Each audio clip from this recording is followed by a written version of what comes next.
Showbiz থেকে রাজনীতি, সবখানিতেই যার কেরামতি তিনি রচনা ব্যানার্জি। বিনোদনের পাশাপাশি এবার লোকসভায় পশ্চিমবঙ্গের হুগলি আসনের তৃণমূল প্রার্থী হিসেবে লড়ছেন রচনা। নির্বাচনে একাধিক হেভিওয়েট প্রচারণা চালাচ্ছেন তিনি।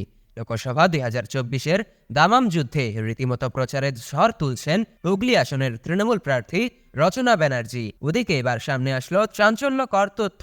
সম্পদের দিক থেকে নাকি এই প্রার্থীর মোট সম্পদের পরিমাণ জানলে চোখ ছানা বড়া হয়ে যাবে। তো চলুন জেনে নেই লোকসভায় পশ্চিমবঙ্গের হুগলি আসনের তৃণমূল প্রার্থী রচনা ব্যানার্জির সম্পদের পরিমাণ ও রাজনীতিতে পদার্পণ সম্পর্কে অজানা সব তথ্যের বিস্তারিত।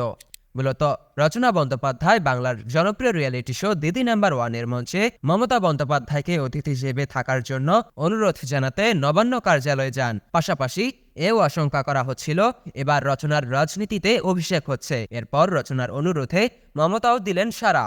ঝাঁকজমকপূর্ণ কার্নিভাল অনুষ্ঠানে নেচে গিয়ে সময় কাটালেন মমতা। অবশেষে আশঙ্কায় হলো সত্যি, রচনার রাজনীতিতে যাত্রা শুরু। সূত্রের খবর মতো ২০২৪ সালের ১২ই মে হুগলির এক নির্বাচনী প্রচারে এসে মমতা বলেন, মমতা বন্দ্যোপাধ্যায়ের অনুরোধেই নাকি রচনা রাজনীতিতে তৃণমূল কংগ্রেসের সাথে যুক্ত হওয়া। রচনা এও বলেন, দিদি আমি রাজনীতির কিছু বুঝি না। জবাবে মমতা বন্দ্যোপাধ্যায় বলেন, তোমাকে কিছু বুঝতে হবে না, তুমি দাঁড়াও, মানুষের জন্য কাজ করবে। মূলত অনেক আশা নিয়ে রচনাকে তৃণমূল কংগ্রেসের টিকিট দেন মমতা। রচনাও জোর কদমে একের পর এক হেভিওয়েট প্রচারণায় ব্যস্ততায় রয়েছেন ইদানিং। এবারে জানাবো অভিনেত্রী থেকে আবার সদ্য রাজনীতিতে পা রাখা রচনা ব্যানার্জির সম্পত্তির পরিমাণ সম্পর্কে কি জানা গেল। অভিনেত্রী থেকে রাজনীতি, সবখানিতেই বাজিমাত করছেন রচনা। তাছাড়া তিনি বাংলার দিদি নাম্বার ওয়ান।